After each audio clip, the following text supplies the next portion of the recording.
ইন্না ফি যালিকা লাআয়াতাল লিকাউমিন ইয়ালামুন।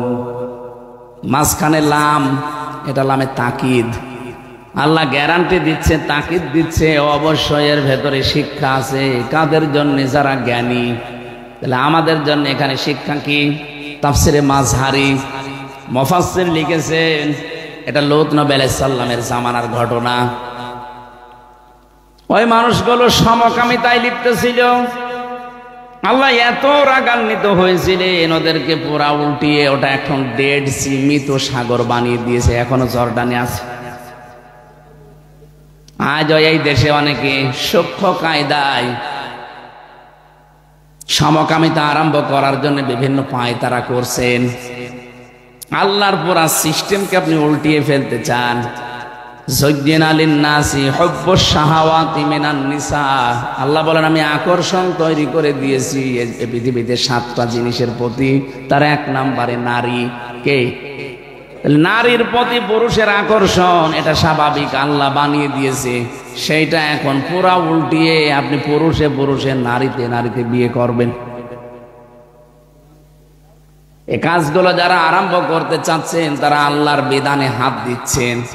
আল্লাহর বিধানে হাত দিলে কি হয় আপনি 5 দিনেই টের পেয়েছেন। এই বাংলাদেশে একটা দল বলতো ক্ষমতার উৎস আল্লাহ, তাদেরকে আপনারা নিবন্ধন বাতিল করে দিয়েছিলেন। কথা বলেন না কেন? শুধু এতটুকুই শেষ করেননি, নিষিদ্ধ পর্যন্ত করেছিলেন 1 তারিখে। যেহেতু আল্লাহ সব চাইতে বড়, সব ক্ষমতার উৎস, এটা বিশ্বাস করতো তারা, আপনি তাদেরকে নিষেধ করে দিলেন। আল্লাহ এমন কায়দা করেছে, এমন ধরা ধরেছে, 5 দিনে আপনাকে নিষিদ্ধ করে দিয়েছে। এখন পরিচয় দেওয়ার মতো আপনার মুখ আছে দুনিয়ায়? কার কাছে যে বলবেন যে আমি অমুক দল করি, পিটিয়ে মেরে ফেলবে মানুষ। এই জন্য আমাদের এই আয়াত থেকে শিক্ষা নেওয়ার বিষয়, 15.5 বছর যারা এত বড় শিকড় তৈরি করেছিল, একেবারে গভীর থেকে গভীর পর্যন্ত এদের শিকড় ছিল। পিয়ন থেকে শুরু করে রাষ্ট্রপ্রধান পর্যন্ত সব জায়গায় সেট করা তাদের লোক। 15.5 বছর চালিয়েছে। এত শিকড় তৈরি করার পরে আল্লাহ বলেন আমি শিকড় কেটে দিয়েছি। ফাকুতিআ দাবিরুল কওমিল্লাযিনা যালামু আলহামদুলিল্লাহি রাব্বিল আলামিন। জালেমদের শিকড় কেটে দিয়েছেন কে? এজন্য তো ঘর বাড়িগুলো আজ উজাড় গৃহ হয়ে গেছে, জনশূন্য। 3 দিন আগের পত্রিকা দেখলাম, সবচাইতে বড় দামি বাড়ি আমরা যারা মনে করতাম ঢাকার ওইটা, অনেকে যে আবেগে চুমা খেত, অথচ পরিত্যক্ত হয়ে গেছে এখন 3 মাসে। পরশুদিনও দেখলাম 7-8 জন মিলে একসাথে টয়লেট করছে, মনে হচ্ছে জামাতবদ্ধ প্রসাব চলছে। 3 মাসে যদি আল্লাহ অবস্থা করে দিতে পারে, 3টা বছর সেটি জেন নাম চিহ্ন পর্যন্ত জালেমদের জমিনে থাকবে না। আমি আবার বলছি, তাহলে আমাদের এখানে শিক্ষা কি? লাম দিলেন আল্লাহ, যে তাকিদ দিয়ে আমাদেরকে কে জানাতে চান? উনি জানাতে চেয়েছেন বাংলার মানুষেরা এত বড় শিকড় তৈরি করার পরও যদি ওদেরকে আমি একেবারে খবিয়াতান বানিয়ে দিতে পারি, পরিত্যক্ত করে দিতে পারি, আগামীতে যারা চেয়ারে বসবে এরা যদি জালেম হয়, তাদেরও আমি আল্লাহ বাড়ি ঘর পরিত্যক্ত করে দেব। কথা বোঝে? যেন আমরা যেন জালেম হয়ে না যাই। যদিও একটা প্রতিবেশী যাই পেলাম, এমন জালেম পেয়েছি, ওরা মার খায় প্রত্যেকটা জায়গায়, আর শোধ তোলে আমাদের উপরে। আপনি দেখেন, ওরা পাকিস্তানের বর্ডারে মার খায়, চীনের বর্ডারে মার খায়, নেপালের বর্ডারও মার খাচ্ছে, মায়ানমারের বর্ডারও মার খায়, আর সব শোধ তোলে এসে আমাদের উপর। এমন একটা প্রতিবেশী পেয়েছি, বলতেও পারি না, সইতেও পারি না। হেদায়েত কামনা করেও তো লাভ নেই, কারণ ওদের হেদায়েত আল্লাহ দেবে না। জালেম যখন জুলুমের সীমানা পার করে ফেলে, তখন আল্লাহ হেদায়েত থেকে বঞ্চিত করে দেয়। ফেরাউন দেখেন নিও হেদায়েত পায়নি কেন? কারণ ও শেষ পর্যায়ে চলে গিয়েছিল জুলুমের। আমার মনে হচ্ছে 15.5 বছরে যারা জুলুমের শেষ পর্যায়ে পৌঁছে গেছে, এই মানুষগুলো আর ফিরে আসবে না। এই জন্য এখনো পর্যন্ত কথা রং বলছে। এটা হচ্ছে নরম হবে না, এখনো কথা বৃদ্ধি বাড়তেছে। আবার বলছে লিস্ট করে রাখো অমক অমক পুলিশের, আমি আসতেছি। ওনার লজ্জা আছে? সারা দুনিয়ার ইতিহাস আপনি পাল্টিয়ে ফেললেন। এ পৃথিবীতে আজ পর্যন্ত আমি শুনিনি যে 350 এমপি একবারে হারিয়ে যায়। দেশটা কত রসাতলে নিয়ে গিয়েছিলেন যে জাতীয় মসজিদের ইমামও পালিয়ে গেছে। কিছুদিন আগে আবার জোর করে ওই জায়গা নেওয়ার জন্য এসেছিল, জনগণ জুতা দিয়ে পিটিয়েছে।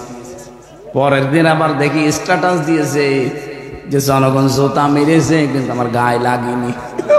শয়তান!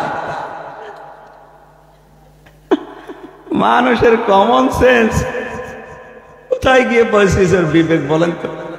একটা ইমাম সাহেবকে মানুষ যদি জুতা মারে, ওই রকম মানুষের ইমামতি করা ঠিক? শুধু মসজিদের ইমাম না, রাষ্ট্রের ইমামও তো ঠিক না। 3 দিন না 4 দিন আগে আমি মৌলভী বাজার থেকে ওরা আমারে হেলিকপ্টারে দিয়ে গেল। আসার সময় পাইলটকে বললাম এই যে হুক লাগানো আছে, আমার হাত পড়েছি। আমার দিকে তাকিয়ে বলছে ওখানে হাত দেবেন না, হুকটা যদি ছড়ে যায় পড়ে যাবে। মনে মনে ভাবছিলাম আল্লাহ, 2 বোন যখন পালিয়ে গেল একটু হুকটা খুলে গেল না কেন? হুকটা খুলে গেলে তো পড়ে যেত। তাহলে এই ঝামেলা এখন আর হয় না।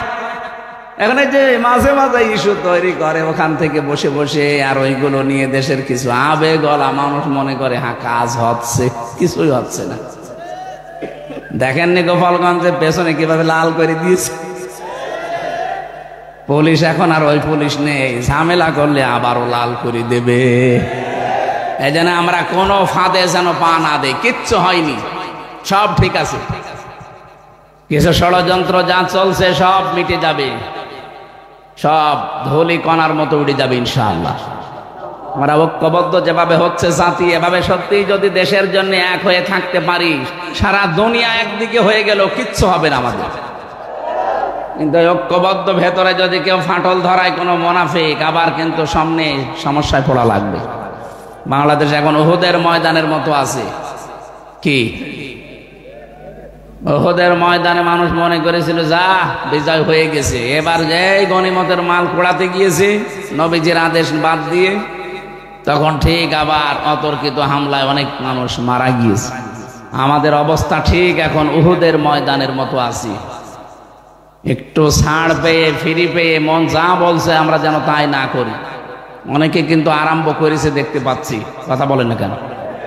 অনেকেই তাদের সে পুরাতন অভ্যাসে আবার ফিরে যাচ্ছেন, সাদাবাজি করা, বিভিন্ন বাজার দখল করা।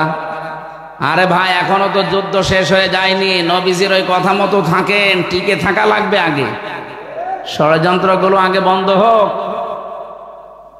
মামলা যা হয়েছে 160টা হবে না, 560টা মামলা লাগবে।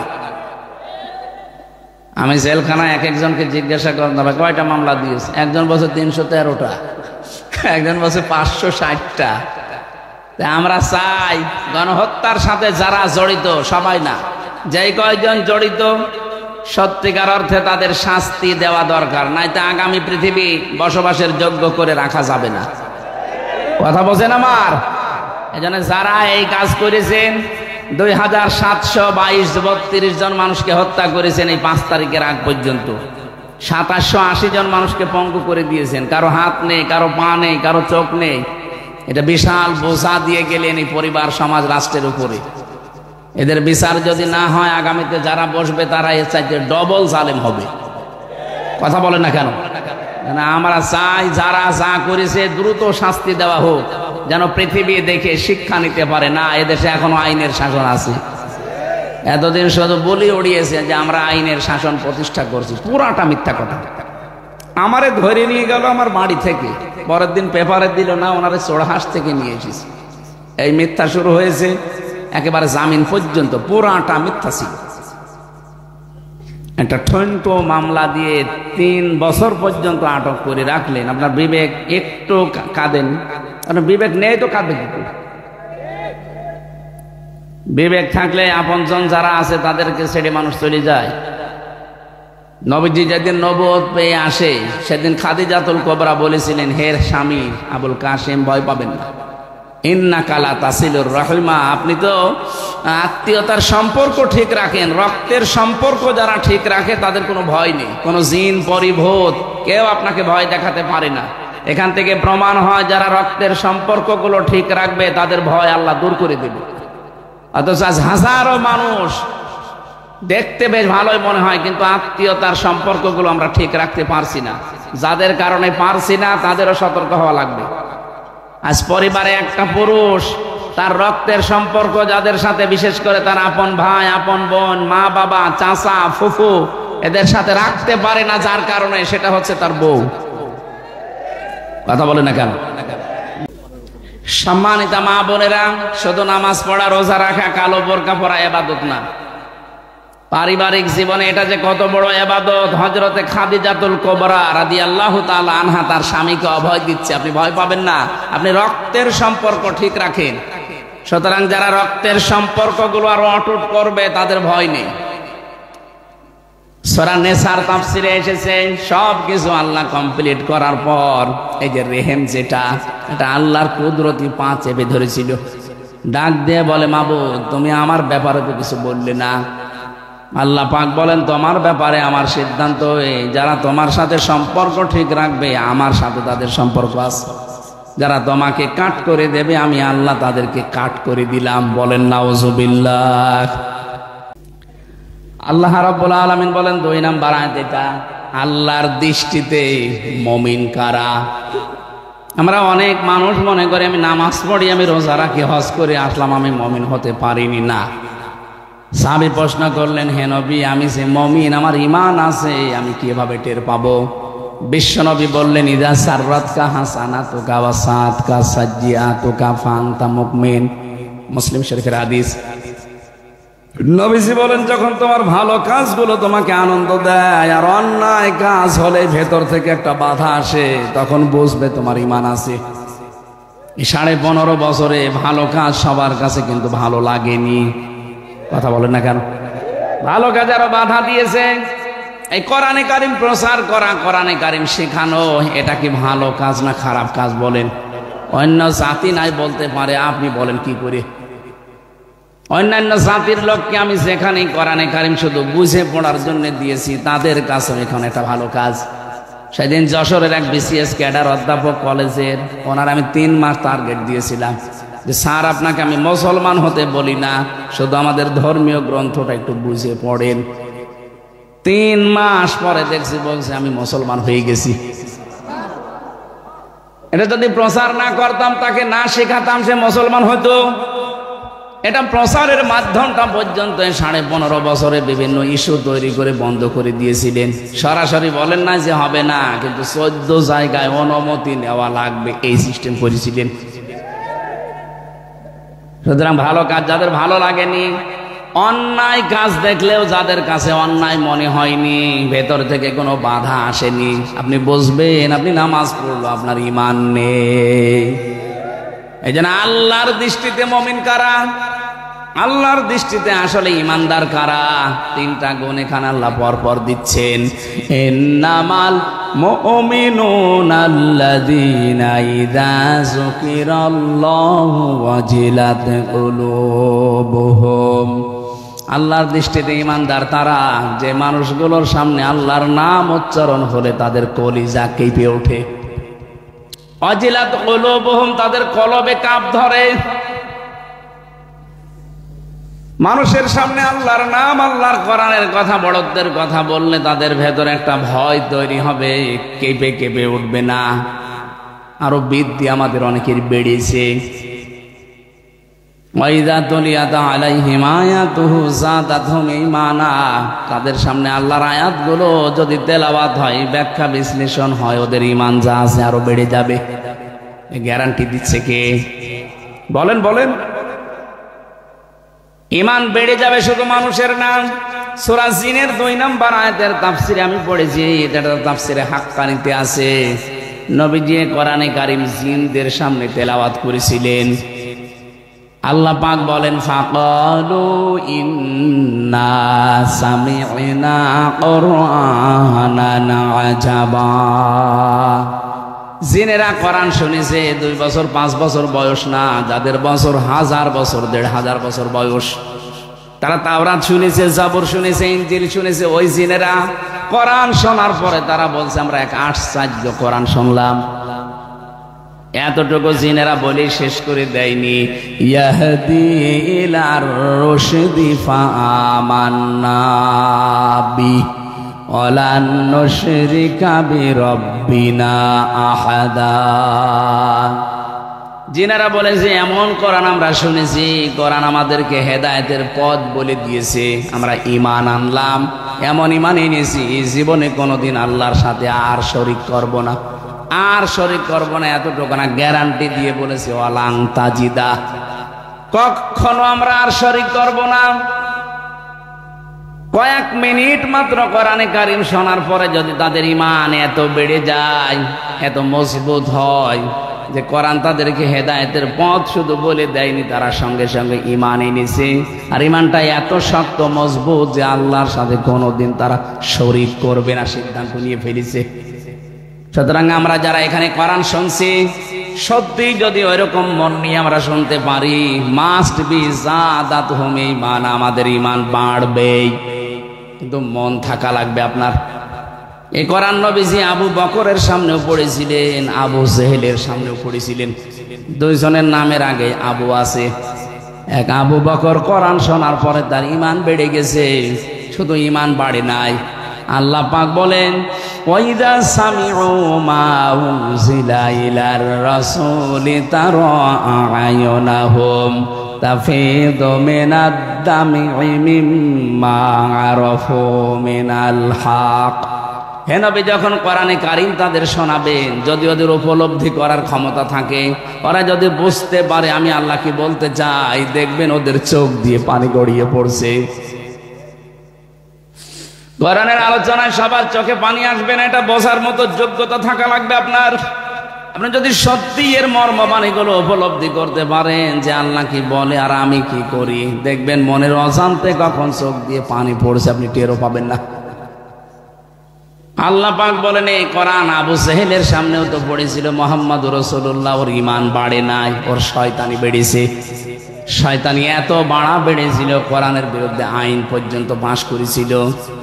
লা তাসমাউ লিহাদাল কোরআন, এ কোরআন তো শুনতে যাওয়াই যাবে না, ওয়াল গাউফি, হট্টগোল বাদাও, পরিবেশ নষ্ট করে দাও, লাআল্লাকুম তাগলিবুন, আশা করা যায় তোমরা গালেব হবে। বলেন নাউযুবিল্লাহ। এখানে জন্য যারা এসেছেন, যদি আবু বকরের মতো মন নিয়ে বসেন, মাস্ট বি আপনার ঈমান বাড়বেই। যদি আবু জেহেলের মতো মন নিয়ে বসেন, আমির হামজা না, আমির হামজার উস্তাদ কথা বললো, আপনার ঈমান বাড়বে না, আপনার শয়তানি বাড়বে। এজন্য আমাদের মন তৈরি করা লাগবে আগে আবু বকরের মতো না আবু জেহেলের মতো। বলেন বলেন, আবু বকরের মতো মন নিয়ে বসেন। এ কোরআনে কারীম যদি কাউকে হেদায়েত দিতে না পারে, তাকে আর পথ দেখানোর মতো কোনো কিছু দুনিয়ায় নেই। এই যে জালিকাল কিতাবু লা রাইবা ফি, কিতাবের আগে আলিফ লাম আছে, এই একটাই মাত্র কিতাব দুনিয়ায় আল্লাহ দিয়েছেন যেটা মানুষকে হেদায়েত দিতে পারে। সুবহানাল্লাহ বলতে পারেন। কিন্তু কোরআন থেকে হেদায়েত পেতে হলে কিছু শর্ত আল্লাহ দিয়েছেন। সূর্য আলো দেয়, সবাই কিন্তু সূর্য থেকে আলো পায় না, পায় অন্ধ যারা, তারা আলো পায়। সূর্য তো ঠিকই আলো দিয়ে যাচ্ছে, কিন্তু অন্ধ আলো পাবে না। এ দোষ কি সূর্যের না ওর চোখের? কোরআনে কারীম হেদায়েত দেওয়ার জন্য এসেছে, হাদা বায়ানুল লিন্নাস হুদাল লিন্নাস, বিশ্ব মানবতার হেদায়েতের জন্য আল্লাহ এটা পাঠিয়েছে। কিন্তু আমি যদি নিতে না পারি, এ দোষ আল্লাহর না, কোরআনের না, এ দোষ আমার কপালের। গিরিশচন্দ্র সেন বেটা হিন্দু মানুষ, কোরআন শরীফের শুধু বাংলা অর্থ লেখেন, তাফসীর হালকা লিখেছে। এই লোকটা কোরআন পড়েছে বেশি আমাদের চাইতে, ও লিখেছে বেশি, ও বুঝেছে বেশি, হেদায়েত পায়নি, কারণ ওর মন ছিল না। আমাদের যদি সত্যিই মন না থাকে, সারা রাত ব্যাপী দেওয়া না, সারা জীবন ব্যাপী যদি আপনি আলোচনা দেন, জীবনেও আপনি হেদায়েত পাবেন। আপনি আগে মন তৈরি করেন। কথা বলেন না কেন? এজন্য আমাদের মন আগে তৈরি করা লাগবে যে আমি আসলে কোরআন থেকে হেদায়েত নিতে চাই। আল্লাহ যদি জানাতে পারেন জাদাতহুম ঈমানা, তোর ঈমান বাড়বে, তাহলে আমার ঈমান বাড়ে না যখন বুঝতে হবে আমার কপালের দোষ, আল্লাহর দোষ না। আল্লাহ রাব্বুল আলামিন বলেন ওয়া আলা রাব্বিহিম ইয়াতাওয়াক্কালুন। এই যে জাদাতহুম ঈমানা, এই আয়াতের ব্যাখ্যায় আমি পড়েছি, কেউ যদি তেলাওয়াত করে কারো সামনে চারটা বিষয় সে যেন অনুধাবন করে নেয়। ওয়াইদা তুলিয়াত আলাইহিম আয়াতুহু, তাদের সামনে যখন আল্লাহর আয়াত তেলাওয়াত করা হয়, তেলাওয়াত কি পড়া, কোরআন শরীফের কোরআন পড়ার ব্যাপারে আমি তিনটা শব্দ পেয়েছি, কারা, রতালা, তালাওয়া। এই তিনটা শব্দের অর্থের ভেতরে আমি অভিধানে চারটা বিষয় পেয়েছি। এক নাম্বারে আপনাকে শুদ্ধ করে পড়া লাগবে, 2 নাম্বার এটা বুঝতে হবে, 3 নাম্বারে যতটুকু বুঝলেন এর উপরে প্র্যাকটিক্যাল লাইফ সেট করা লাগবে, 4 নাম্বারে যা বুঝলেন এটা যেন মানুষ মানতে পারে সেই পরিবেশ তৈরি করে দেওয়া লাগবে। এই চারটা শর্ত মেনে যদি সত্যি আমরা পড়তে পারতাম, মান করাল কোরআনা, যে ব্যক্তি কোরআন পড়ে তার মানে চারটা শর্ত মেনে যারা পড়ে, ফাস্তাসাহারাহু, এবং কোরআনকে যারা ইজহার করে, এখানে ইজহার শব্দের ব্যাখ্যায় শুধুমাত্র প্রকাশ করা না, স্পষ্ট করা না, কোরআন ইজহার করা মানে কোরআন বিজয় করা। বিজয় করার অর্থ এর পরের 2টা শব্দ থেকে আরো বেশি স্পষ্ট। নবীজি বলেন ফাহাল্লা হালালাহু ওয়া হাররামা হারামাহু আদখালাহুল্লাহুল জান্নাহ। কোরআন যদি দেশে, কোরআন যদি সমাজে বিজয়ী থাকে, তাহলে হালালকে হালাল মানা, হারামকে হারাম জেনে ছেড়ে দেওয়া সহজ হবে। আমাদের দেশে কোরআন বিজয়ী নেই, এই জন্য হারামকে হারাম জানার পরও আমরা ছেড়ে দিতে পারি না। কথা বলে না কেন? হালালকে হালাল জানার পরও আমরা আঁকড়িয়ে ধরতে পারি না, কারণ এদেশে কোরআন বিজয়ী নেই। কোরআন বিজয়ী থাকলে আপনি হালালকে হালাল জেনে আঁকড়িয়ে ধরতে পারতেন, হারামকে হারাম জেনে ছেড়ে দিতে বাধ্য হতেন। কারণ যখনই কোরআন বলতো আস-সারিকু ওয়াস-সারিকাতু ফাকতাউ আইদিয়াহুমা, চোর চুরি করলে পুরুষ হোক নারী হোক সাক্ষ্য প্রমাণে ধরা পড়লে হাত কেটে দাও। আমার মনে আয়াতটা যদি 53 বছর আগে বাংলার সংসদে কায়েম থাকতো, এদেশে বহু মানুষের হাত বুকে চলতো। এটা নেই, এই জন্যই তো 36,000 কোটি টাকা চুরি করেছে দরবেশ। কত? 36,000 কোটি। এক জীবনে আপনি গণনা করে শেষ করতে পারবেন না। 7টা ব্যাংক থেকে এই লোকটা এতগুলো টাকা মারিং কাটিং করলো, ইসলামী ব্যাংক ধ্বংস করে দিয়েছে এই শয়তানরা। 75,000 কোটি টাকা এখান থেকে আত্মসাৎ করিস। যদি চোরের আইনটা থাকতো এই দেশটা আর কিচ্ছু লাগতো না, শুধু একটা আইন থাকলে দেশটা জান্নাত হয়ে যেত। চুরি বন্ধ করে দেন, শুধু সঠিক ডিস্ট্রিবিউশন যেটা আছে, সঠিক বন্টন, এটা একটু চালু করেন, দেশে কারো কাছে হাত পাতা লাগবে না। বিশ্বের বহু দেশ এখন মুখিয়ে আছে আমাদেরকে দেওয়ার জন্য। পাকিস্তান থেকে আসতেছে, তুরস্ক থেকে আসতেছে, চীন থেকে আসতেছে, আসতেই থাকবে। আহ্বান জানাচ্ছে, এটা রেকর্ড হচ্ছে, কালকে সারা দেশে যাবে। এই সমস্ত দেশে ভারত ছাড়া যদি মধ্য এশিয়ার এই সমস্ত সব দেশ চলতে পারে, আমরা বাংলাদেশ কেন চলতে পারবো না? আমাদের আগের বন্ধু যারা যারা আছে তাদের দিকে একটু ঝোঁকা লাগবে আমাদের। মুশরিকদের ভেতরে সবচাইতে বেশি ভয় মরণের। ওয়ালা তাজিদান্না আহরাসান নাসি আলা হায়াতিউ ওয়া মিনাল্লাযিনা আশরাকু, ওরা সবচাইতে বেশি ভয় পায় মরণকে। ওদেরকে হে নবী আপনি যদি বলেন যে 1000 বছর তোমাদের হায়াত, ওরা বলবে আলহামদুলিল্লাহ আরো বেশি বাঁচতে চাই। তার মানে সবচাইতে বেশি ভয় ওদের মরণের। যখনই আপনি ওদের মরণের পথ তৈরি করে দেবেন, এমনিতেই মাথা নত করে বলবে বাবা আমারে মাফ করো। সে তো পাকিস্তান থেকে একটু চিনি এসেছে তাই মাথা খারাপ হয়ে গেছে। কথা বলে না কেন? ওরা আমাদের পাকিস্তান থেকে আলাদা করেছে, এই জন্য নাকি ওরা আমাদের বন্ধু। 7 সিস্টারের মাধ্যমে ওদেরকে আমরা 7 ভাগ করে দিচ্ছি। ওরা আমাদের 1 ভাগ করে যদি বন্ধু হয়, আমরা 7 ভাগ করে দিচ্ছি, আমরা বড় বন্ধু না। ডক্টর ইউনূস একটু টাচ দিয়েছিল, এই ভয়ে ওদের ঘুম হারাম হয়ে গেছে। মুশরিকদের সবচাইতে বড় ভয় ওদের জীবনের উপরে, আর আমাদের সবচাইতে আশা আমাদের জান্নাতের উপরে। যত তাড়াতাড়ি যেতে পারবো তত তাড়াতাড়ি আল্লাহর বাগান রেডি। কথা বলেন ঠিক কিনা? ওরা যত তাড়াতাড়ি যাবে ওদের জন্য আগুন রেডি, এজন্য মরতে চায় না। আমি আশা করব এখান থেকে আশপাশের এই দেশগুলো সব যদি ওদের ছাড়া চলতে পারে, আমরা অবশ্যই পারবো যদি আমাদের ঐক্যবদ্ধ এবং ঈমান তৈরি হয়। অমাং দাখালাহু কানা আমিনা। কাবা শরীফের উদাহরণ দিয়ে আল্লাহ জানিয়েছেন, কাবায় প্রবেশ করলে নিরাপত্তা দেয় কে? আরো জোরে বলেন। বাংলাদেশ কি কাবা শরীফ? বলেন। ৬,০০০ কিলোমিটার দূর আমাদের দেশ থেকে কাবা। আমাদের এই ৫৬,০০০ বর্গ মাইল, তাহলে নিরাপত্তার চাদরে কাবার মতো ঢেকে রাখা লাগবে না। এ দেশটা যে কাবার মতো নিরাপত্তা দিতে চান, আল্লাহ কোরআনে সূরা আনামের ৮২ নাম্বার আয়াতটা দিয়েছেন আমাদেরকে। আল্লাযীনা আমানু ওয়া লাম ইয়ালবিসু ঈমানাহুম বিযুলমিন উলাইকা লাহুমুল আম ইলা আখিরি আয়াত। আল্লাহ বলেন, ঈমান আনার পরে যদি ঈমানের সাথে জুলুম মিশ্রণ না করো, এখানে জুলুম মানে শিরিক, যদি ঈমানের সাথে শিরিক মিশ্রণ না করো, উলাইকা ইসমে ইশারা দিয়ে আল্লাহ এভাবে জানিয়েছেন, মনে হচ্ছে এভাবে আঙ্গুল দিয়ে দেখাচ্ছেন, উলাইকা লাহুমুল আম, এরাই নিরাপত্তার হকদার। সুতরাং আমরা আল্লাহর পক্ষ থেকে যদি নিরাপত্তা, নিরাপদ দেশ উপহার পেতে চাই, বহির্বিশ্বের যত ষড়যন্ত্র থেকে যদি সত্যি মুক্তি পেতে চাই, মাস্ট বি আমাদের যাদের ঈমান আছে শিরিক মুক্ত করা লাগবে। সূক্ষ্ম অনেকগুলো শিরিকে দেশে চলছে, তারপর ১ নম্বরে বহু মুসলমান জেনে হোক না জেনে হোক করে ক্ষমতার উৎসকে।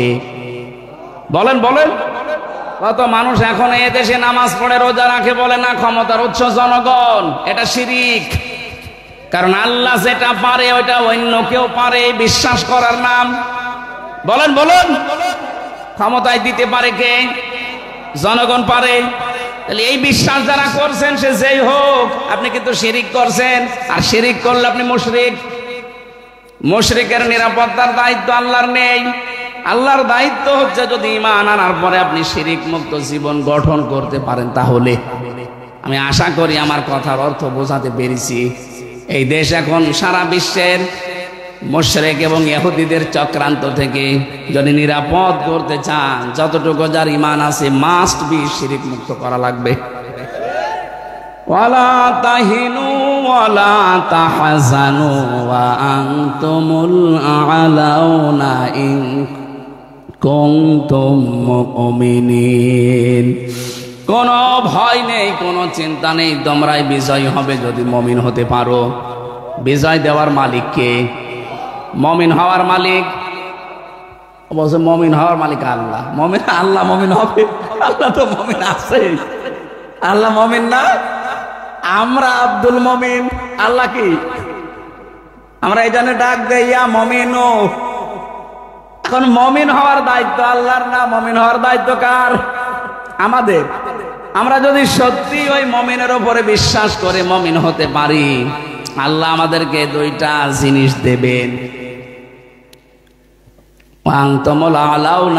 অবশ্যই আল্লাহ আমাদেরকে পৃথিবীতে কোনো ভয়, কোনো চিন্তা, এগুলো সব দূর করে দিয়ে পৃথিবীর যেটা দেওয়া দরকার ওটা আমাদের হাতে তুলে দেবেন। এজন্য আমাদের উচিত, আমরা সেই জায়গা থেকে আসি, প্রত্যেকের জায়গা থেকে আমরা চেষ্টা চালাবো জনগণকে শিরিক এবং বেদাত থেকে মুক্ত করার। আপনাদের এই অনুষ্ঠানটা আমার মনে হয় আগামী বছর থেকে সিস্টেম বাদ দেওয়া দরকার। এত রাত পর্যন্ত যে সারা রাত এখন ঘুম কামাই, এ সারা দিন ঘুমালেও যে উঠবে না। আগামী থেকে আল্লামা সাঈদী সাহেবের মতো ওই যে পাবনা দারুল আমান ট্রাস্টে হয় না, রাত 9:30 10টায় মাহফিল শেষ হয়ে যায়। অনেকে বলে হুজুর মানুষ আসে না। মানুষ আসে না মানে বাপ আসবে মানুষের। আপনি শুধু লিখে দেবেন পোস্টারের নিচে যে মাগরিব থেকে রাত 9টা পর্যন্ত মাহফিল শেষ। সাঈদী সাহেবও মানুষ ছিল, ওনার মাহফিলে যদি মানুষ আসতে পারতে আমাদের আসবে না কেন? আমরা নিয়মই বানিয়ে ফেলেছি প্রধান বক্তা রাত 12টায়। এটা করলে যে এখন তাহাজ্জুদের নামাজ, ফজরের নামাজ, সকালে কর্মজীবন আছে, কি করবেন বলেন তো? এই নিয়মটা পাল্টাতে হবে। আগামী থেকে এসব করবেন না। আপনি 9টা 10টার ভেতরে অন্তত অনুষ্ঠান ক্লোজ করে দেবেন, মানুষ বাড়ি যেয়ে ঘুমাতে পারে। এজন্য আমাদের ইমানের ভেতরে যেন শিরিক না থাকে। আমি আবার বলছি এক কথাই, আল্লাহ যেটা পারে ওইটা অন্য কেউ পারে বিশ্বাস করার নাম কি? শিরিক যারা করে তারা বলেন বলেন মুশরিক। আমরা যেন মুশরিক হয়ে কবরে না যাই। এদিকেও দুনিয়া পেলাম না, ওদিকেও আখিরাত নষ্ট হয়ে যাচ্ছে। আমরা শিরিক থেকে মুক্ত হব ইনশাআল্লাহ। তাহলে এই জমিনটা আল্লাহ নিরাপত্তার চাদর দিয়ে কাবার মতো ঢেকে দেবেন। এখানেও চুরি হবে না, ডাকাতি হবে না, ছিনতাই হবে না। কাবার চত্বরে যেমন ছিনতাই নেই, ছিনতাই আছে, ডাকাতি আছে। এই 56,000 বর্গ মাইল আল্লাহ ওইভাবে বানিয়ে দেবে। ওনার ইবাদতটা একনিষ্ঠ ভাবে শিরিক মুক্ত, বেদাত মুক্ত যদি আমরা করতে পারি, ফালিয়াবুদু রাব্ব হাযাল বাইত আল্লাযী আত'আমাহুম মিন জু' ওয়া আমানাহুম মিন খাউফ। খাবারের যে চিন্তা, ভয়ের যে টেনশন, এগুলো আল্লাহ সব দূর করে দেবে। কারণ গ্যারান্টি উনি নিচ্ছেন, উনি দায়িত্ব নিচ্ছেন। বিশ্বের এমন এমন জায়গা থেকে আল্লাহ আমাদের জীবন উপকরণ খাবারের ব্যবস্থা নিয়ে আসবে। ধারণাও ছিল না যে পাকিস্তান আমাদের চিনি দেবে। এতদিন পর্যন্ত যে শত্রুতা ওনাদের সাথে আমাদের, অথচ চিনি পাঠাচ্ছে। কথা বলছে না কেন? আমাদের ইমান যদি সত্যি ওই বরাবর চলে যায়, শুধু পাকিস্তান না, নেপাল থেকে জিনিস আসবে, ভুটান থেকে আসবে। আর যে সমস্ত দেশগুলো আমাদের দেখতেই পারতো না, সৌদি আরব আজকে ঘোষণা দিয়েছে বাংলাদেশের পরিস্থিতি যাই হোক, মুসলমানদের পাশে আমরা আছি। আল্লাহ রাব্বুল আলামিন ওদের মনের ভেতরে ঈমান যদি কারো নাও থাকে, বিবেক আছে, ওই বিবেকটা নাড়া দিয়ে দেবে। এটা সূরা নাহালের 112 নম্বর আয়াতের ব্যাখ্যায় পাবেন। যেহেতু অনেক রাত হয়ে গেছে আর আমারও চলে যাওয়া লাগবে, সে দিনের বেলায় নওগাঁ, জন্য শেষ করে দিচ্ছি খুব তাড়াতাড়ি। আল্লাহর দৃষ্টিতে যদি সত্যি ইমানদার হতে চায়, কোরআনের আয়াত শুনলে, ব্যাখ্যা শুনলে ঈমান আপনাদের বাড়বে। ওয়ালা রাব্বিহিম ইয়াতাওয়াক্কালুন। বাড়ি যাওয়ার আগে ভরসা করবেন কার প্রতি? তাওয়াক্কুল নিয়ে বাংলাদেশে একটা ভেজাল আছে। আমরা মনে করি আল্লাহ যা করবে তাই। ঠিক আছে, আল্লাহ যা করবে তাই, কিন্তু আগে কাজকর্ম আপনি পুরাটা কমপ্লিট করে ভরসা করবেন আল্লাহর উপরে। ফাইদা আযামতা ফাতাওয়াক্কাল আলাল্লাহ। কাজকর্ম করার পরে সিদ্ধান্ত দেবেন কার উপরে? আপনি কাজই করেননি। মুহাম্মদুর রাসূলুল্লাহর তাওয়াক্কুল লক্ষ্য করুন। এই একটু বসেন ভাই। বিশ্বনবীর তাওয়াক্কুল ছিল যেদিন তিনি হিজরত করবেন, তিনি যদি একবারেই চলে যেতেন তো হয়ে যেত না। আগে আবু বকরকে জানিয়ে রেখেছিলেন যে আমরা হিজরত করতে পারি। শুধু এতটুকুই করেননি, হিজরত করার রাতে হযরতে আবু বকরকে নিয়ে তিনি উল্টা পথে গিয়ে গারে সরে অবস্থান নিয়ে 3 দিন ছিলেন। আগে থেকে 2 জনকে ঠিক করেছিলেন আবু বকর, নিজের সন্তান আব্দুল্লাহকে আর নিজের বাড়ির কাছের মানুষকে। ছোট মানুষ বিভিন্ন দোকানে দোকানে ঘুরতো দিনের বেলায়, মক্কায় কি কি সংবাদ আছে ওটারা পৌঁছিয়ে দিত। যেহেতু পায়ের ছাপ পর্যন্ত কাফেররা বুঝে ফেলে, এজন্য ওই যে আরেকজনকে ঠিক করা ছিল, যেটা রাখাল, ওকে আবু বকর বলেছিল তুমি কাজ করবে, আমার আব্দুল্লাহ চলে যাওয়ার পরে ওই জায়গায় ছাগলের পাল লাগিয়ে দিবা যেন তার পায়ের ছাপ নষ্ট হয়ে যায়। আপনি কৌশলগুলো অবলম্বন করেন, যত কাজ করা দরকার সবগুলো কমপ্লিট করার পরে যদি ভরসা করে থাকেন আল্লাহর প্রতি, এইটা ঠিক আছে। কিছুই না করে যা করে আল্লাহ না, এর নাম তাওয়াক্কুল না। সাহাবী বললেন, হে নবী, আমার উট কি দড়ি দিয়ে গাছের সাথে শক্ত করে বেঁধে তার উপরে ভরসা করবো আল্লাহর উপরে, নাকি উট ছেড়ে দিয়ে? নবীজি বললেন, না, আগে উট শক্ত করে খেজুর গাছের সাথে বেঁধে রাখো, এরপরে ভরসা করো আল্লাহর উপরে। আমরা এই তাওয়াক্কুল করব। যে যেখানে যেই জায়গায় আছি ওই জায়গাগুলো আগে কাজের দ্বারা, যোগ্যতার দ্বারা ওই জায়গাগুলো কমপ্লিট করার পরে ভরসা করা লাগবে কার উপরে?